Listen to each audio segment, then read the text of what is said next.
So what if I told you that there's a blueprint for your inner world? An actual architecture that defines your entire emotional landscape.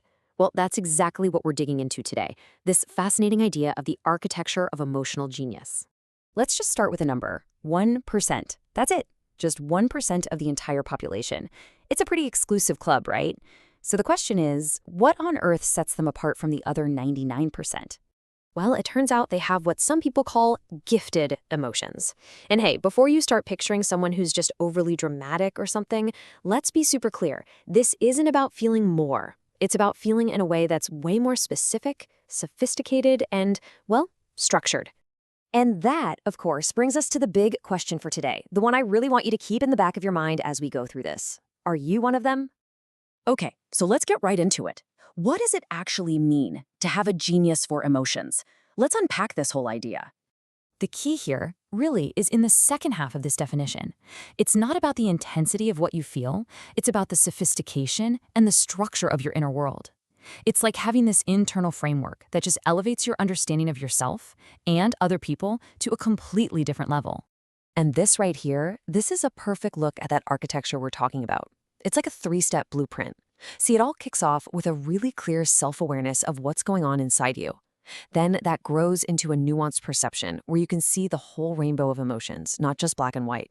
And finally, it all leads to a constructive response. You're turning all that emotional data into skillful, effective action.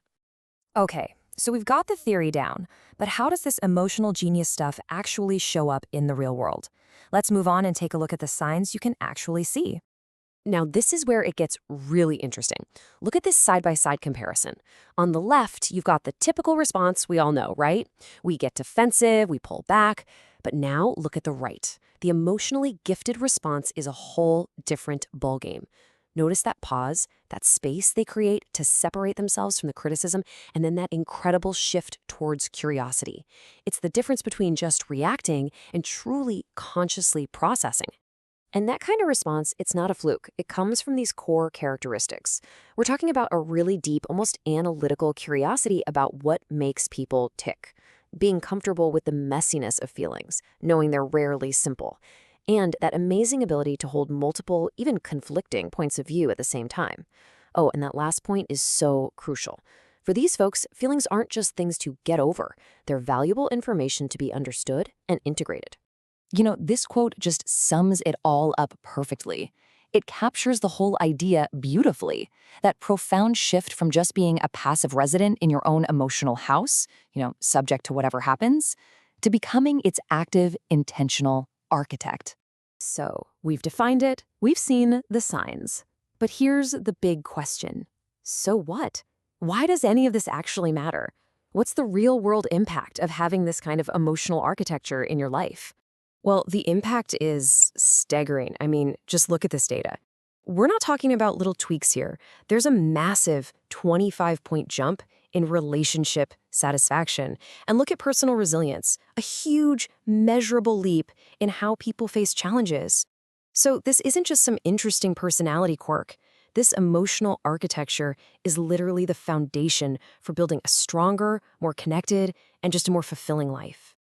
And that right there is the ultimate takeaway. This emotional architecture isn't just some internal thing you have. It's a powerful toolkit for life. It's the foundation, the actual set of skills you use to build a life of deep meaning, connection, and resilience, all on purpose, from the inside out. So all of this leaves us with one final, really crucial question. We've talked about the what and the why of emotional genius, but is it a fixed thing, a gift that only a select few get? Or is being an emotional architect a skill that can be practiced, developed, and cultivated by any of us? I'm going to leave you to think about that one.